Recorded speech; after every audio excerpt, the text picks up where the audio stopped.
नमस्कार दोस्तों। स्वागत है मित्रों आपका अपने YouTube channel Pratapgarh Pandey sir में। दोस्तों मैं अजय पांडे आज आप सब लोगों के लिए हिंदी व्याकरण से संधि की दूसरी क्लास लेकर उपस्थित हुआ हूँ। दोस्तों इसके पहले वाली क्लास में हमने पढ़ा था कि संधि है क्या। संधि से हमारे विभिन्न एग्जाम में, चाहे वह एग्ज़ाम हमारा यूपी टेट का हो, चाहे सी टेट का हो, चाहे हमारा DSSB का हो, चाहे UPSI का हो, चाहे लेखपाल का हो, चाहे यूपी पुलिस का हो, कोई भी पेपर हो दोस्तों, संधि से हमारे अधिकतर दो प्रकार के प्रश्न बनते हैं। या तो पूछा जाता है इस शब्द में कौन सी संधि है, या इसका संधि विच्छेद क्या होगा।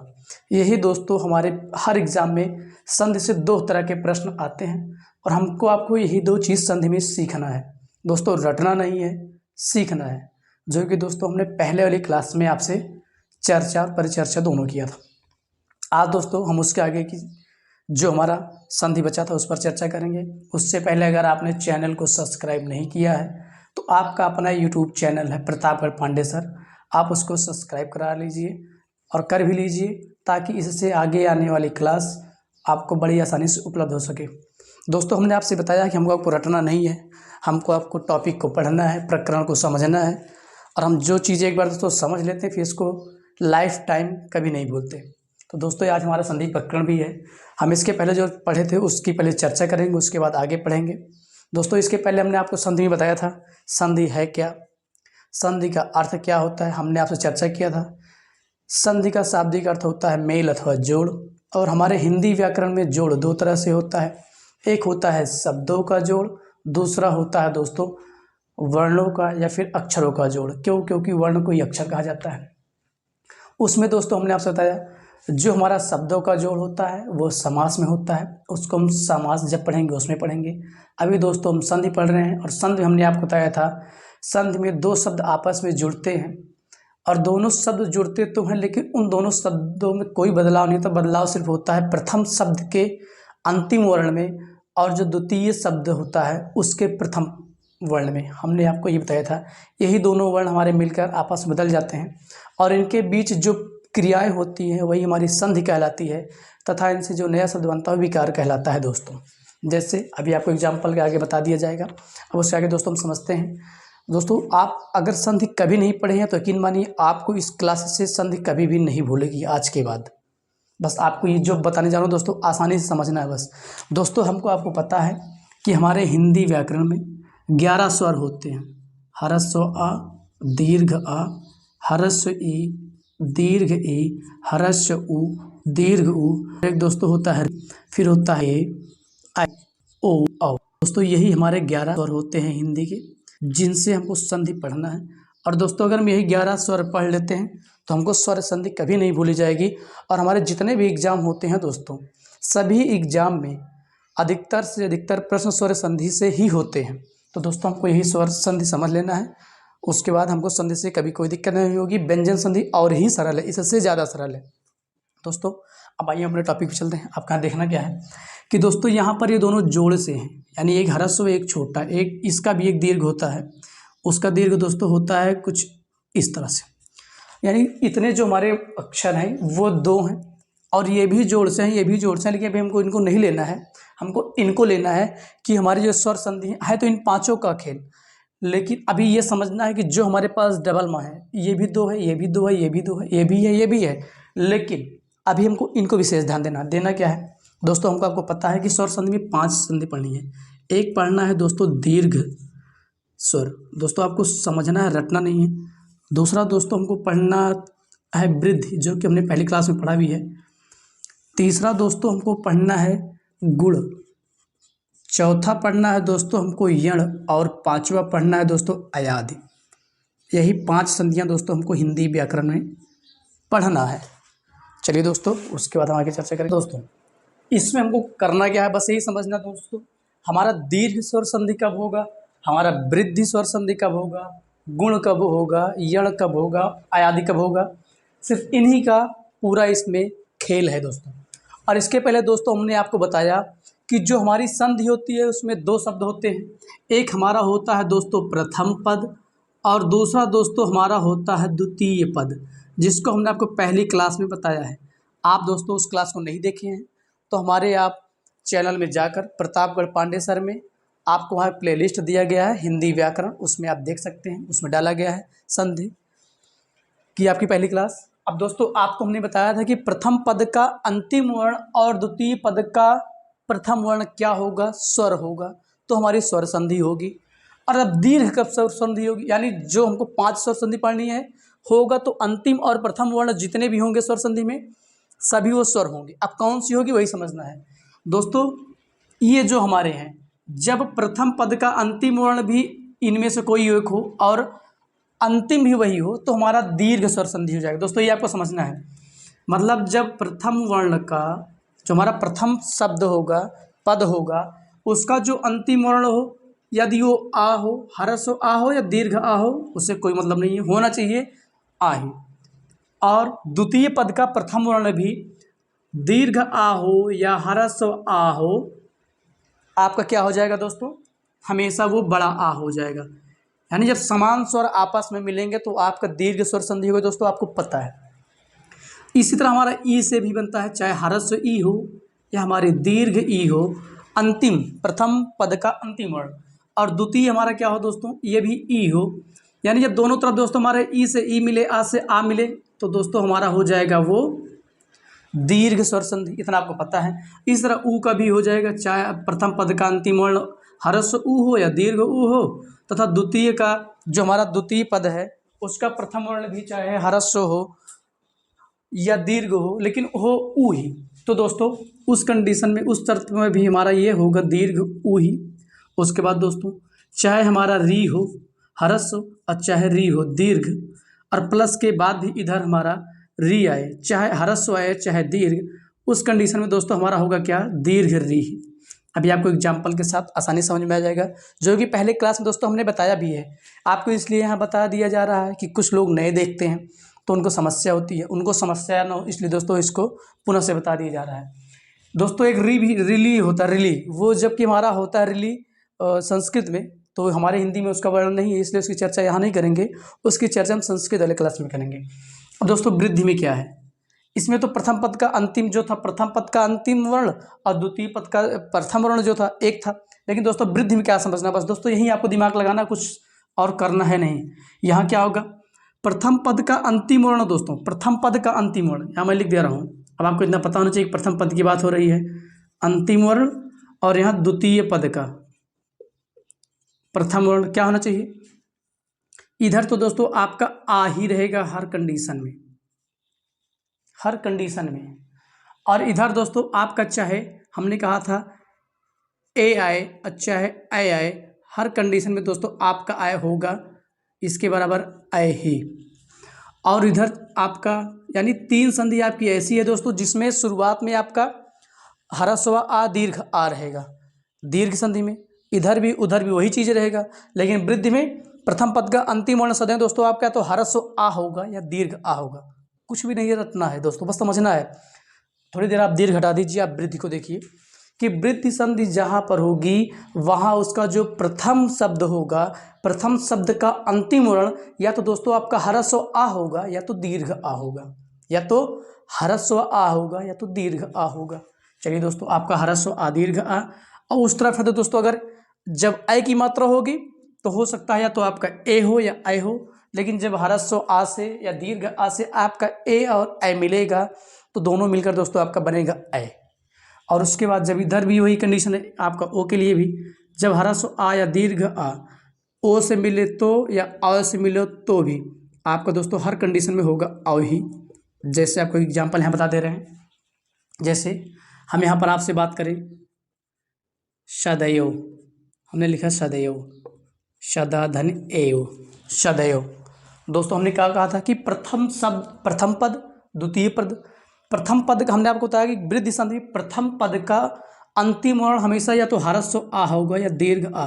दोस्तों हमने आपसे बताया था कि व्यंजन जितने होते हैं हमेशा आधा होते हैं, जो कि कहा भी गया है अन्वग भवति व्यंजनम, व्यंजन हमेशा आधा होता है। तो हम इस दा से आ निकाल दे रहे हैं तो दा ऐसे हो जाएगा, आ बाहर आ गया, इधर ए हो गया और हमने आपसे बताया था जब आ और ए मिलेंगे, चाहे ए हो चाहे आई हो, हर कंडीशन में दोस्तों हमारा होगा आई। तो दोस्तों हमारे पास बचा क्या, सद प्लस ये और ये हट गया, तो इसके बराबर हमको मिला है आई, तो हमने लिख दिया आई प्लस वा। यही तीन चीज़ बचा, अब इसको जोड़ देना है। सा हो गया, आय दा में मिलेगा तो हो जाएगा दय, और दोस्तों लास्ट में बचा है वह सदैव। यही दोस्तों हमारी वृद्धि संधि, इसमें कुछ भी दोस्तों नहीं रटना है, बस कॉन्सेप्ट क्लियर करना है बस।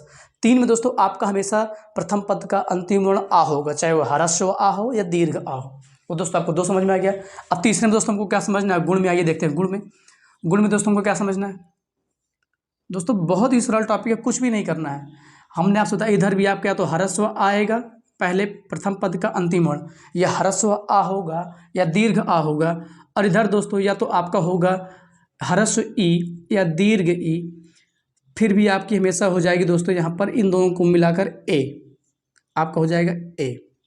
और दोस्तों इधर भी आपका होगा ए, यानी ह्रस्व आ या दीर्घ आ प्लस आपका ह्रस्व उ या दीर्घ उ मिलकर आपका दोस्तों होगा ओ, यानी ए और ओ। जब आ और ई मिलेंगे तो दोस्तों आपका बनेगा ए, और जब आपका आ और उ मिलेंगे तो दोस्तों आपका बनेगा ओ। इतनी बात आपको दोस्तों समझनी है। इसका काम अभी आपका आएगा अयादी संधि में, आपको भी बताएंगे। आपको कुछ भी दोस्तों रटना नहीं है, कुछ भी नहीं रटना, बस समझना है। जैसे दोस्तों हम गुण की बात करें, जैसे हम यहाँ पे एक अलग शब्द ले रहे हैं, वधु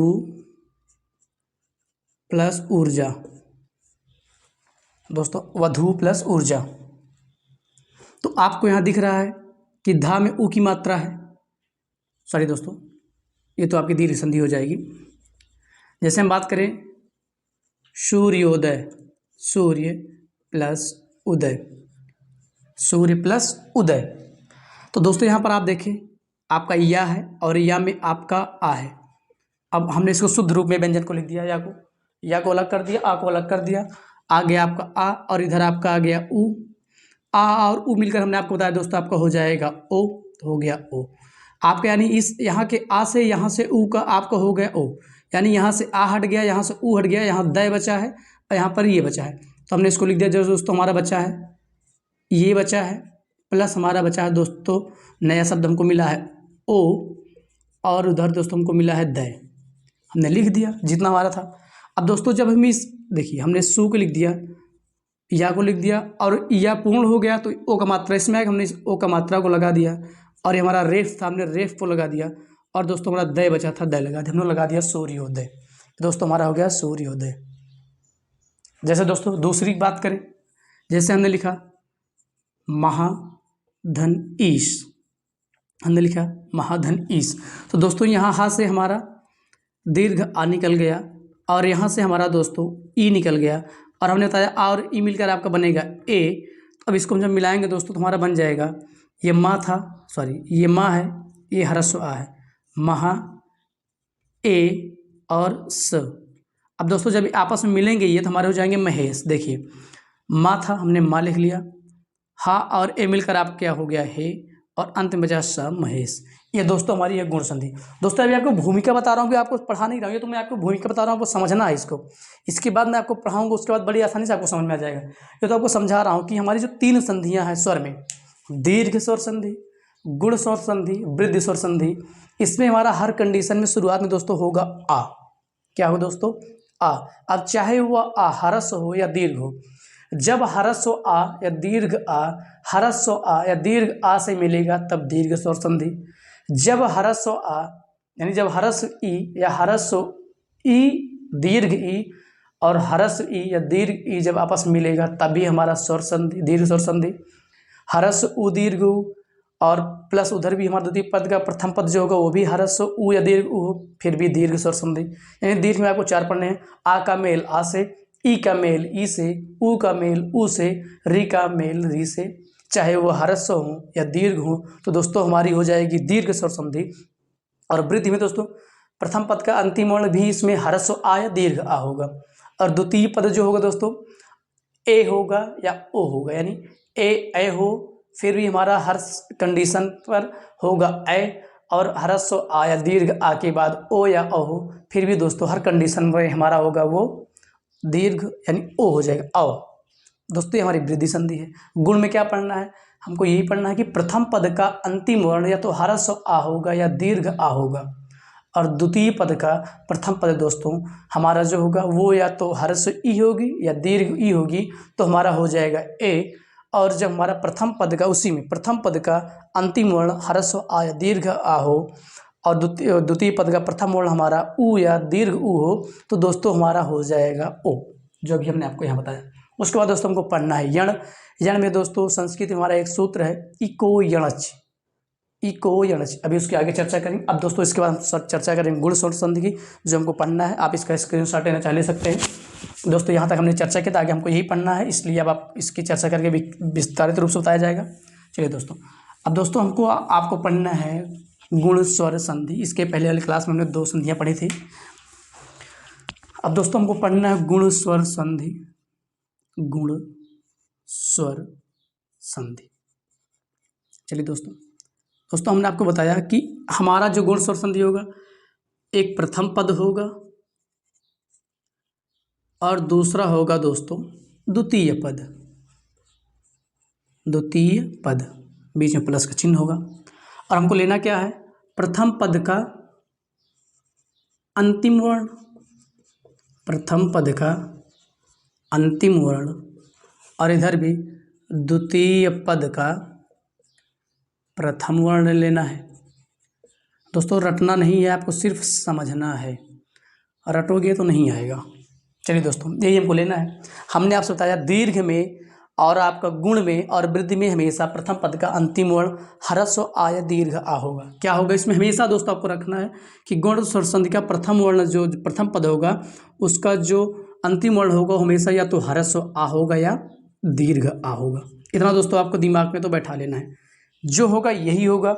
इधर जो होगा, इधर या तो आपका होगा ह्रस्व ई या दीर्घ ई, या तो ये फॉलो होगा, या फिर दोस्तों आपका होगा उ या दीर्घ उ। जब इनका मेल इनसे होगा तो दोस्तों आपका हो जाएगा ए, और जब दोस्तों इनका मेल आपका इनसे हो जाएगा तो आपका हो जाएगा ओ। दोस्तों आपको ये समझना है।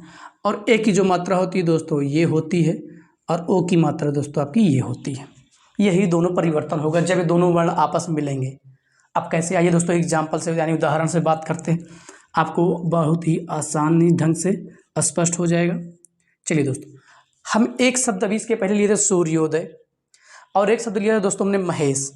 अब दोस्तों हम यहाँ पर एक शब्द ले रहे हैं आपका, यहाँ पर हाँ दोस्तों चीज़ आपको बताने के लिए भूल गया था, एक आपका यहाँ आ जाता है अर। जब इनका मेल किससे हो जाएगा, एक इनके लिए और भी याद देख लीजिएगा, जब इनका मेल हो जाएगा किससे, आपका री से, किससे, तो आपका आ और री मिलकर हो जाएगा दोस्तों ये ऋषि वाली री। इनका मेल जब होगा आ से और इनका मेल आपस में, तो इनके बराबर आपका हो जाएगा अर, यानी रेफ आदेश हो जाता है। ये अभी आप संस्कृत का है सब, लेकिन आपको समझिए अर हो जाएगा। कैसे हो जाएगा अभी जब एग्जाम्पल से बताया जाएगा तो आपको समझ में आ जाएगा। दोस्तों अभी हम इनकी चर्चा करते हैं। जब आ का मेल ई से हो तो ये दोस्तों हम एक शब्द लेते हैं उमेश, उमा धन ईस। दोस्तों आपको दे दिया गया है। अब आपसे पेपर में क्वेश्चन कैसे बनता है, आपसे पूछेगा कि प्रस्तुत शब्द में या संधि है, आपको 4 संधि का नाम दे दिया जाएगा, या तो पूछ ले जाएगा, या आपको पूरा शब्द दे दिया जाएगा उमेश में संधि है। दोस्तों अभी आपको संधि को पहचानने का ट्रिक बता देंगे।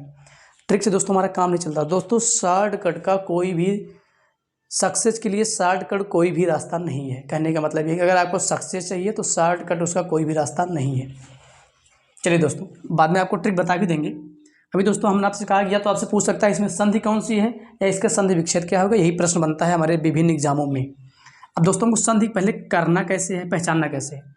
दोस्तों हमने आपसे बताया जो हमारी गुण स्वर संधि होगी, हमको तो दिख रहा है बड़े आ की मात्रा है, यानी तो इधर स्वर है इधर भी स्वर है, स्वाभाविक स्वर संधि है। अब कौन सी है इसको हम बाद में नियम फॉलो करके देखेंगे, लेकिन आपको इतना पता है कि जब स्वर का मेल स्वर से होगा तो हमारी स्वर संधि होगी। तो यहाँ पर दोस्तों स्वर का मेल स्वर से हुआ है, यहाँ पर आपका दीर्घ आ है तो हमने माँ से दीर्घ आ को हटा लिया, तो यहाँ पर हमारा बच गया शुद्ध रूप से व्यंजन जो माँ था, और इधर दोस्तों हमारा प्लस है और इधर हमको मिली है बड़ी। और हमने बताया जब बड़ा आ यानी दीर्घ आ और ई का मेल आपस में होगा तो हमारा हर सदैव बनेगा दोस्तों ए। क्या बनेगा, ए। अब दोस्तों ए बनेगा, तो हमको नया एक वर्ण मिल गया, एक शब्द मिल गया ए इसके लिए। अभी इसकी हम चर्चा दोस्तों नहीं कर रहे हैं। चलिए अब उसके बाद इसको हम जो बचा वही लिख लेंगे। यहाँ ऊ बचा था, यहाँ माँ बचा है, हमने लिख दिया। यहाँ पर दोस्तों हमारा बचा क्या है, प्लस ए बचा है, और इधर दोस्तों हमारा सा बचा है। क्यों? क्योंकि ई यहाँ से हट गया, यहाँ सा के लिए बचा था। अब इसको हमको मिला देना, कुछ करना ही नहीं है। ऊ हमारा पूर्ण रूप व्यंजन है, शुद्ध हमने लिख दिया। माँ आधा है, इसको पूर्ण करना है, तो इसको पूर्ण करने के लिए ए है, तो ए की मात्रा आपको पता है, माँ में ए की मात्रा ऐसे लगेगी, पूर्ण हो गया। अंतिम बचा सा, हमारा हो गया दोस्तों उमेश। ये दोस्तों हमारी अब पता लग गया कि जब आ का मेल ई से होगा तो हमारा गुण स्वर संधि हो जाएगी। ये तो हो गया दोस्तों इसका। और दोस्तों इसी तरह का जैसे दूसरा देख लें और एग्जाम्पल अगर इसकी बात कर लें, तो जैसे हम आपसे कह दें, एक हमारे पास शब्द है रामेश्वर। रामेश्वर है आपका नवोढ़ा है। चलिए हम नवोढ़ा की बात कर लेते हैं, बहुत पूछा था एग्जाम में। आप सामने लिखा है नव प्लस ऊढ़ा। दोस्तों आपको इसमें बताना शुद्ध कौन सा है। नव प्लस ऊढ़ा, नव प्लस ऊढ़ा, या चौथा ऑप्शन कोई नहीं, क्योंकि दोस्तों इस तरह भी पूछ लिया जाता है। तो दोस्तों इन चार ऑप्शनों में आप बताइए कौन सा सही है, नव प्लस ऊढ़ा कि नव प्लस ऊढ़ा कि नव प्लस ऊढ़ा या कोई नहीं।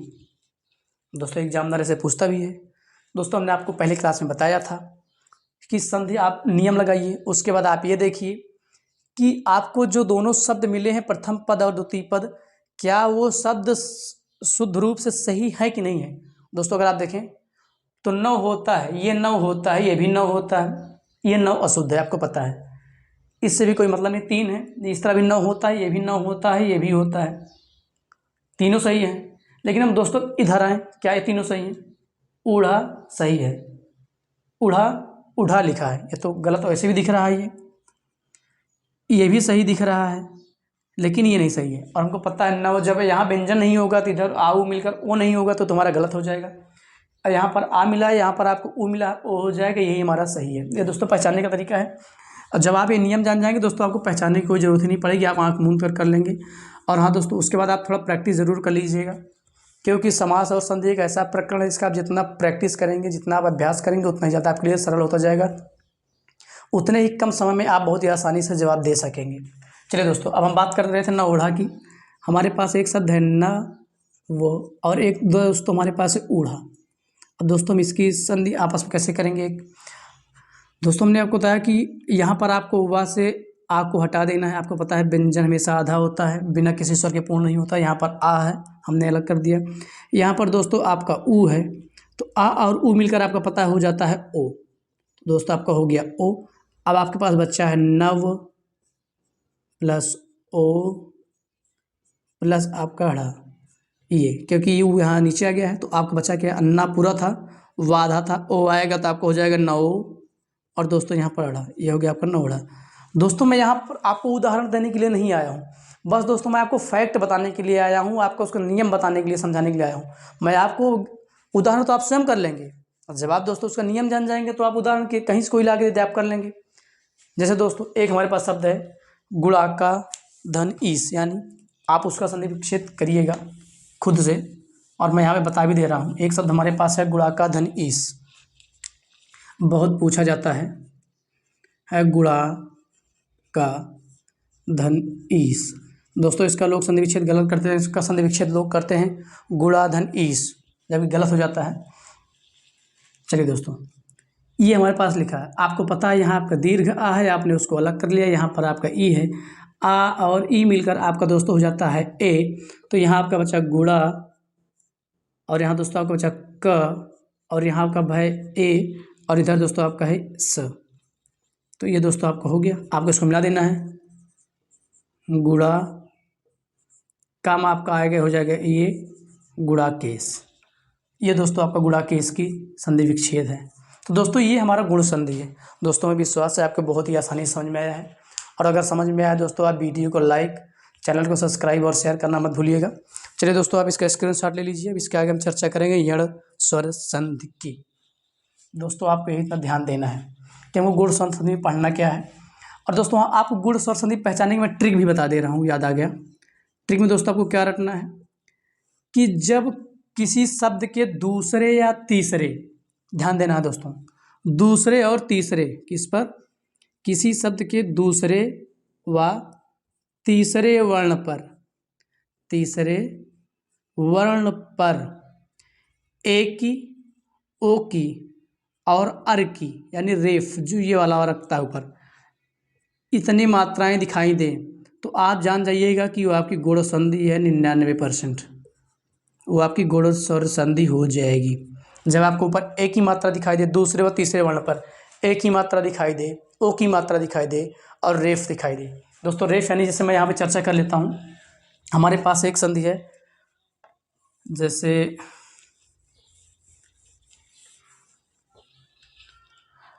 चलिए दोस्तों मैं इसकी चर्चा कर लेता हूँ। जैसे एक शब्द है देवर्षि, देव प्लस ऋषि, जिसकी भी रेफ की चर्चा की गई दोस्तों, ऋषि। यहाँ पर वा से आप आ को अलग कर दीजिए, यहाँ पर आपका ऋषि, आ री मिलकर दोस्तों आपका हो जाता है अर। चलिए दोस्तों आपका हो जाता है अर। अब यहाँ पर आपका बच्चा है देव प्लस अर प्लस सी, ये दोस्तों आपका बच्चा है। तो आपको जब इसको एक करके लिखेंगे आपको हो जाएगा देव, ये आ इसमें आ गया, आपका ये पूरा हो गया, रा ऊपर चला गया। जब रा अकेले होता है अर्ध होता है तो हमेशा आपको होता है दोस्तों ये रेफ जो ऊपर लगता है। और दोस्तों ये जिस शब्द पर लगता है उससे पहले पढ़ा जाता है, जहाँ पढ़ा जाएगा कह सकते हैं, जहाँ पढ़ा जाएगा उससे आगे लिखा जाएगा। तो दोस्तों यहाँ पर पढ़ा जाएगा तो उससे आगे लिखा जाएगा। तो ये हो गया आपका देवर्षि। इस तरह अर्थ आ गया वा में, वा पूर्ण हो गया, बचा रेफ आपका। तो ये दोस्तों यहाँ पर देवर्षि। इस जैसे दोस्तों एक है देव या ऋत, कुछ भी आप कर सकते हैं, या वसंत ऋतु, कुछ भी आप कर सकते हैं। आपका यहाँ से हो जाएगा, यहाँ जाएगा आ और री मिलकर अर हो जाएगा देवर्षि। तो दोस्तों मतलब ये आपका गुण स्वर संधि है। आपको पहचानना, जब आ का मेल ई से हो तो आपका ए होगा, चाहे वो ई आपकी ह्रस्व हो या दीर्घ हो, कोई मतलब नहीं रखता। जब आ का मेल उ या दीर्घ उ से हो तो दोस्तों आपका ओ हो जाएगा, और जब आपके आ का मेल री से होगा तो आपका अर हो जाएगा गुण स्वर संधि में। और दोस्तों मैं इसको स्क्रीनशॉट में लिख दे रहा हूँ, आप उसका स्क्रीनशॉट ले लीजिएगा, अपने नोट्स में लिख लीजिएगा। दोस्तों आपको एग्जाम्पल स्वयं से करने हैं, ये नहीं कि आपको कोई भी जो टीचर आपको पढ़ा रहा है वही आपको सारे एग्जाम्पल बताए। दोस्तों वो तो एक किस्मत की बात हो सकती है, कह सकते हैं लक हो सकता है कि जो आपको पढ़ाया जाए, लोग आपको बता रहे हैं कि हम आपको 10 बता दे रहे हैं, 20 बता दे रहे हैं, इसमें से 1-2 आ जाएगा। तो दोस्तों एक कह सकते हैं कॉन्फिडेंस हो सकता है कि हमने आपको 20-30 एग्जाम्पल बताए, अभी आप तक को हमने आप जितने भी बताए हैं आपको हमने 10-5 जो बताए हैं 2, हो सकता है इनमें से कोई आ जाए। तो हमने कह दिया जो पढ़ाया था वही आया, ऐसा नहीं है दोस्तों। हम आपको अगर कोई भी चीज़ अगर 20-30-40 बता रहे हैं तो उसमें से 1-2 तो आएगा, वो तो आपको भी पता है, हमको भी पता है, ऐसा कुछ भी नहीं है दोस्तों। दोस्तों आपको सिर्फ और सिर्फ दोस्तों आपको फैक्ट पता होना चाहिए, आप खुद ही हर चीज़ कर लेंगे। तो दोस्तों ये हमारा फैक्ट था गुण स्वर संधि का, हम यहाँ पे लिख दे रहे हैं। जब ह्रस्व या दीर्घ आ का मेल दीर्घ ई या ह्रस्व ई से होगा तो हमारा दोस्तों हो जाएगा ए।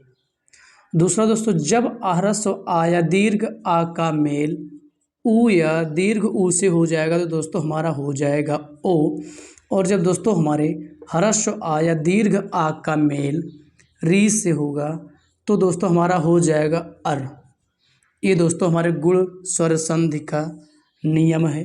इसको आपको मैं नहीं लिखाऊंगा कि जब आप लिखे दोस्तों नोट डालकर कि जब ह्रस्व आ या दीर्घ आ का मेल ई से होता है, ऊ से होता है, री से होता है तो आ और ई मिलकर ए होता है, आ और ऊ मिलकर, इस तरह से तुमको नहीं लिखाना है, आपको सिर्फ फैक्ट समझना है।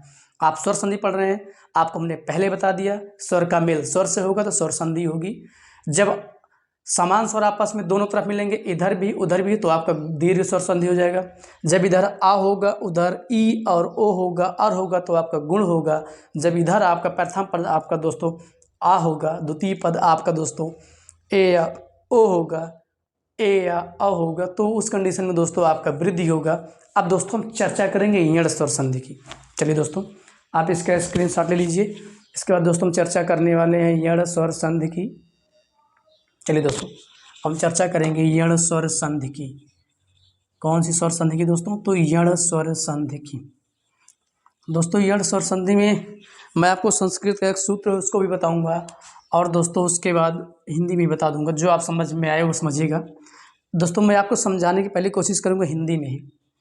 दोस्तों संस्कृत में पहले आपको सूत्र बता देते हैं क्योंकि ज़रूरी है युको यणच। दोस्तों है इको यणच। अब दोस्तों अगर हम इस यण संधि है दोस्तों, ये हमारी यण संधि कौन सी संधि है? यण स्वर संधि। दोस्तों यहाँ पर आपको एक मिला, इसको अगर विच्छेद करें, वर्ण के शब्द विच्छेद करें हो जाएगा इका यण और दोस्तों अच। अच का मतलब आपको दोस्तों पता है कि हमारा एच में यानी संस्कृत में जब हम पढ़ाते हैं या पढ़ते हैं तो संस्कृत हमारा यच जो होता है स्वर को यच कहा जाता है। जैसे हिंदी हमारा स्वर है दोस्तों, संस्कृत में भी अच है। और संस्कृत में दोस्तों अच हमारे होते हैं 9। संस्कृत हमारे अच होते हैं 9। मैं आपको ये नहीं बता रहा हूँ कि आपको यहाँ संस्कृत में अच स्वर रटना है, ये नहीं। इसका दोस्तों नियम क्या बता रहा हूँ। इक का मतलब दोस्तों हमारे पास यहाँ इक प्रत्याहार से है। किससे? इक एक प्रत्याहार होता है, उस प्रत्याहार की बात हो रही है। इसके अंतर्गत हमारे चार वर्ण आते हैं, ई उ री और री। दोस्तों संस्कृत का है, मैं आपको सिर्फ समझाने के लिए बता रहा हूँ, आपको इसको पढ़ाऊंगा नहीं। हो सकता है आपको समझने में हिंदी से आराम मिले, इसको भी आप जानते रहिए, उसको भी बताऊंगा तो आपको दोस्तों आराम मिलेगा, यानी समझ में ज़्यादा अच्छे से आएगा आपको। दोस्तों हो जाएगा ये इक और उसके बाद दोस्तों यण है तो आपको हो जाएगा या वा रा ला। और दोस्तों याद रखना व्यंजन हमारा हमेशा क्या होता है? आधा होता है शुद्ध व्यंजन। तो ये आपका दोस्तों ई या में बदल जाएगा, उवा में बदल जाएगा, री आपका रा में बदल जाएगा, री आपका ला में। लेकिन दोस्तों ये नियम हमारा संस्कृत के लिए है, हिंदी के लिए नहीं है, क्योंकि हमने आपको शुरू में बताया कि हमारे हिंदी स्वर में री नहीं है। अब दोस्तों हम आते हैं इधर हिंदी में। कहने का मतलब क्या है दोस्तों कि जब प्रथम पद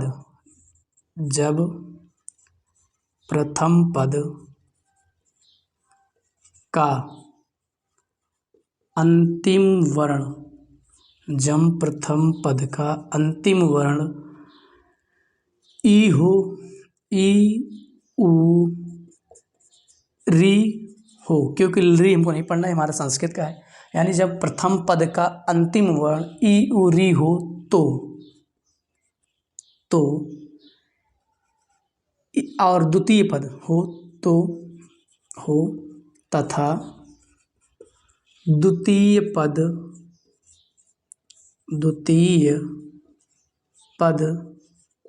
का प्रथम पद, द्वितीय पद का प्रथम पद कोई स्वर हो, लेकिन हो स्वर ही, कोई स्वर हो तो ई का परिवर्तन, ई का यानी ई बदल जाता है, ई का परिवर्तन अर्धया में यानी या में, उ का परिवर्तन उ का वा में और री का रा में हो जाता है। दोस्तों ये तो हिंदी है, हमने आपको यहाँ क्यों बताया। इक में आपके 4 आते हैं प्रत्याहार के अंतर्गत और यण में भी आपके 4 आते हैं। यानी कहने का मतलब जब प्रथम पद का अंतिम वर्ण आपका ई हो, उ हो, री हो और री हो तो ई आपका या में, उ वा में, री रा में और री ला में बदल जाता है। ये दोस्तों इसका नियम है, आप इसको समझ लीजिएगा। उसके बाद दोस्तों मैं आपको बता दूँगा बड़े आसानी से, कोई दिक्कत नहीं दोस्तों। और दोस्तों हाँ एक चीज़ से विशेष याद रखना दोस्तों, लोग इसी को भूलते हैं। अभी दोस्तों मैं आपको आगे ही बताऊंगा, एग्जाम्पल जब बताऊंगा। दोस्तों ये ध्यान देना कि जब हम उसको बदलेंगे, हमने कहा कि स्वर हो, ये नहीं कहा कि स्वर भी उसके साथ बदल जाएगा। ई बदलेगा लेकिन जो स्वर रहेगा स्वर उसके हमेशा साथ रहेगा दोस्तों। इसको आपको हमेशा दोस्तों याद देना है, यानी याद रखना है। चलिए मैं आपको बता देता हूँ, आप इसका स्क्रीनशॉट ले लीजिए दोस्तों। चलिए अब दोस्तों मैं ही भी एक एग्जाम्पल की चर्चा कर लूँ, उसके बाद आगे चलते हैं। जैसे दोस्तों मैं एक एग्जाम्पल की बात करूँ आपसे, हमने कहा एक एग्जाम्पल हमने लिखा दोस्तों अधि प्लस आय, अधि प्लस आय। दोस्तों हमने आपके सामने लिख दिया अधि प्लस आय। अब इसका दोस्तों हमने आपसे कहा कि जब प्रथम पद का अंतिम वर्ण ई हो, उ हो, री हो, तो यहाँ प्रथम पद का अंतिम वर्ण दोस्तों आपको अगर धा से ई अगर आप अलग कर देंगे तो आपको मिल जाएगी हर्स्व ई, और इधर मिल गया आ। और हमने आपसे कहा था कि जब प्रथम पद का अंतिम वर्ण ई उ री हो तथा द्वितीय पद का प्रथम पद कोई स्वर हो, कोई स्वर हो। तो दोस्तों आपको दिख रहा है कि यहाँ पर स्वर से आ गया, असमान है, समान हो जाएगा तो आपको दीर्घ हो जाएगा, तो आपको ही पता है। तो आपका आ गया, तो अगर कोई स्वर आ जाएगा दोस्तों, तो हमें भी इस मात्रा की बात नहीं करें दोस्तों, ये तो हमारा ही है। यहाँ पर हम अगर देखें तो हमारा ये बचा ही है, अभी इसकी बात नहीं कर रहे, अभी इसी ये दोनों की बात चर्चा कर रहे हैं। दोस्तों हमने आपसे कहा आपका ई बदल जाएगा या में, और ये दोस्तों आपका ये दीर्घ आ ही है, इसके साथ इसके मात्रा आ जाएगी तो आपका, और यहाँ पर ये बचा है, ये दोनों में ये आपका या बनेगा, ये आपका इतना यहाँ पर दोस्तों बचा है। इसको आपको दोस्तों ध्यान देना है कि आपका ये इसमें बदलेगा और ये आपका बचा है। तो दोस्तों यहाँ पर आपका बचा क्या है, आपका बचा है आ आधा धा, और दोस्तों आपका आधा धा बचा है यहाँ पर, और आपको नया मिल गया है या, और यहाँ पर दोस्तों आपका ये आय बचा ही है। चलिए दोस्तों अब इसको हम एक करते हैं, इसको हम दोस्तों एक करते हैं। दोस्तों हमारा आ है, आधा धा है, हमने इसको लिख दिया, ये आ भी आधा या भी आधा, हमने इसको लिख दिया। अब ये जो हमारा दीर्घ आ इसमें आएगा दोस्तों तो ये हमारे पूर्ण हो जाएगा, और अंत में या बचा ही है। कहने का मतलब सिर्फ इधर बदलेगा, उधर जो मात्राएं होंगी वो मात्राएं हमेशा साथ में लगी रहेंगी। अभी एक दो एग्जाम्पल से और आपका स्पष्ट हो जाएगा।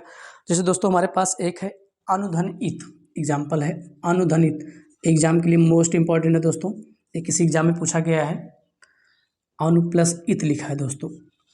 अब दोस्तों आप देखिए, हमने कहा था कि प्रथम पद का अंतिम वर्ण जब उ हो तो आपको उ मिल गया, आपका ना आधा हो गया दोस्तों, और इधर आपका ई है और ता है। हमने कहा था उ आपका बदल जाएगा वा में, आपका आधा वा में हो गया, आपका इधर बचा है दोस्तों आ, और इधर आपका आधा ना बचा है, हमने लिख दिया आधा ना, आधा ना हमने दोस्तों लिख दिया। आपका ये बचा है अन, और ये आपका जो ऊ था वो में वा में बदल गया है, ये भी आपको हो गया आधा वा, और इधर दोस्तों आपका बचा है इत। अब दोस्तों हम इसको एक करके लिखते हैं तो हमारा हो जाएगा आ आधा ना वा, और वा में छोटी ई की मात्रा लगाएंगे दोस्तों हो जाएगा ये, और ये हो गया अन्वित। तो ये दोस्तों हमारा नया शब्द है जो कि बन गया अन्वित, ये हमारा है दोस्तों यण संधि का उदाहरण। चलिए दोस्तों आप इसका स्क्रीनशॉट ले लीजिए, इसका हम चर्चा करेंगे इसके आगे और भी उदाहरण जो हमारे पास हैं। चलिए अब दोस्तों ये तो इसका नियम है, तो इसके आगे हम और उदाहरण की चर्चा करते हैं। दोस्तों स्वर हमेशा इसके साथ रहेगा, प्रथम पद का अंतिम वर्ण बदलेगा जरूर, लेकिन स्वर उसका जो रहेगा हमेशा साथ में रहेगा।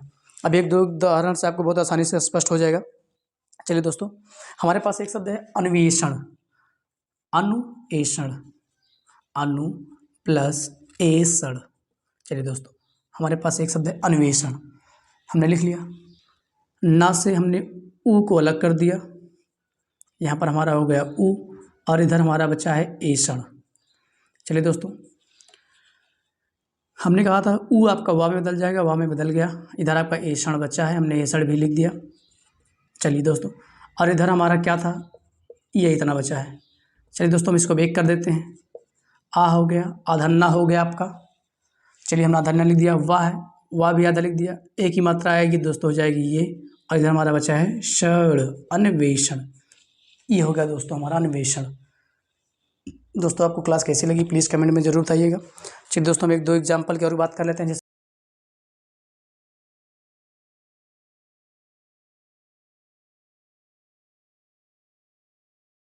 देखना है, हमारे कहने का मतलब इतना है कि आपको नियम पता होना चाहिए और आपको संधि करने का तरीका पता होना चाहिए कि हमको संधि कैसे करनी है, कैसे पहचानना है।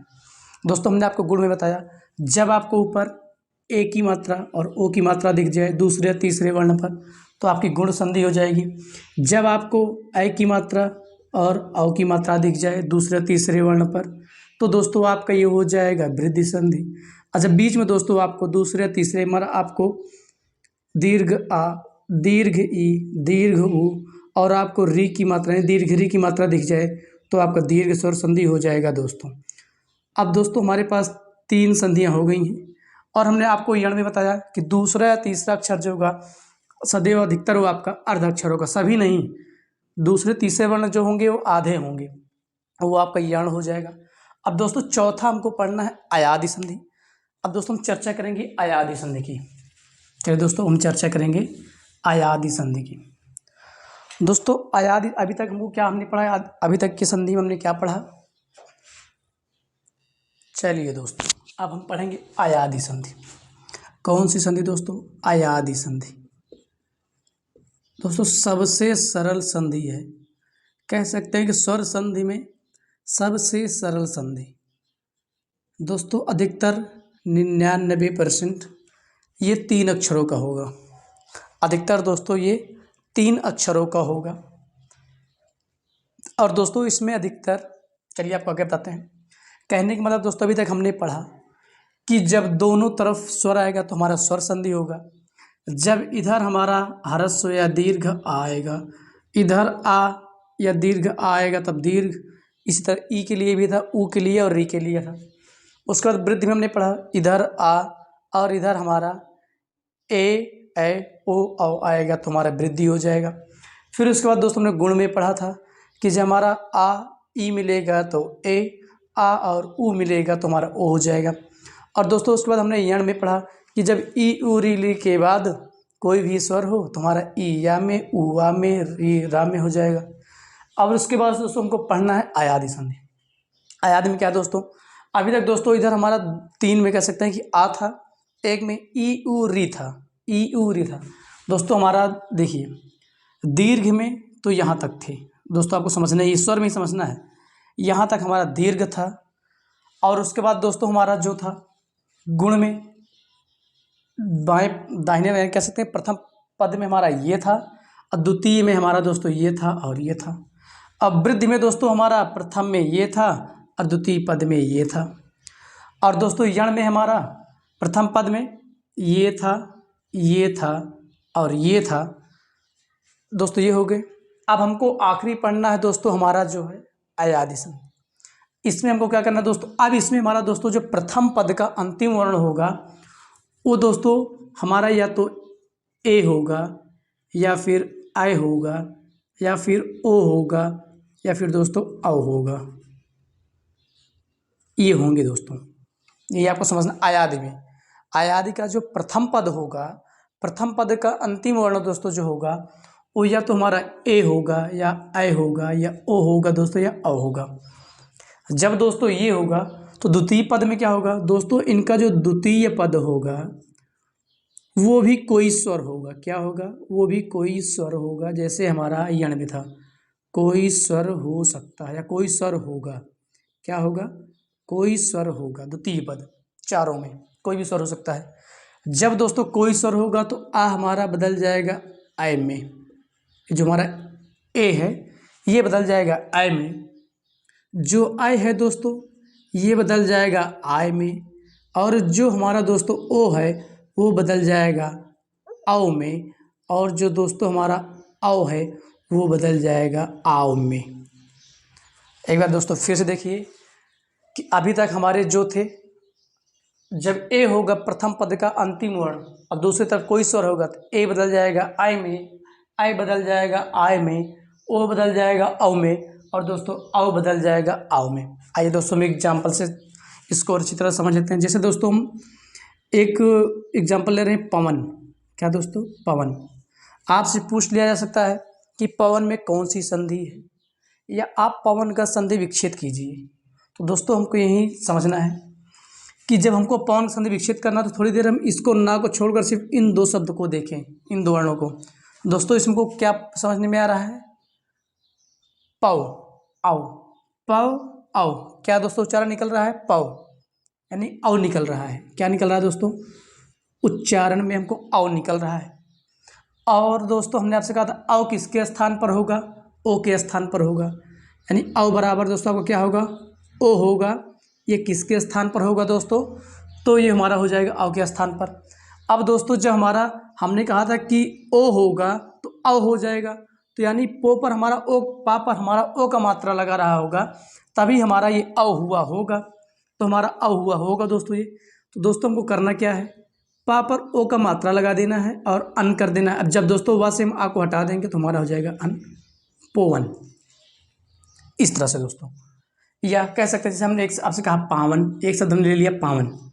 तो दोस्तों आप देखिए पाव, आओ आ रहा है बीच में, यहाँ बीच में आओ आ रहा है। क्या? आओ। दोस्तों यहाँ पर हमको मिल रहा है आव, यानी जब आव आएगा तो ये क्या हो जाएगा, पा के ऊपर कौन सी मात्रा, आव की मात्रा। तो हम दोस्तों पा के ऊपर आव लिख देंगे पौ, यानी जब हमारा अव होगा तो आव में बदलेगा, यानी आव है तो अव हो जाएगा। और उसके बाद हमारा बचा है वैसे ये हटेगा तो अन बचेगा ऑलरेडी, क्योंकि ये अभी पूर्ण है। अभी ये हमारा जो आ वाह है ये पूर्ण है, स्वर के साथ है। अब स्वर इसमें से निकाल दे रहे हैं, ये क्योंकि हट गया है तो हमारा बच गया है अन। तो दोस्तों हो गया हमारा पवन। इस तरह दोस्तों हमारा हो गया। अभी और एग्जाम्पल हम चर्चा कर लेते हैं, अब इसका स्क्रीनशॉट ले लीजिए। जैसे हम बात करें नयन, चयन, नाविक, ऐसे बहुत सारे शब्द हैं दोस्तों। कुल मिलाकर आपको एग्जाम्पल नहीं रटाना है, सिर्फ आपको दोस्तों ये देखना, ये समझना है कि करना कैसे है। जैसे हमने आपसे कहा चयन, एक शब्द दोस्तों हमने ले लिया चयन।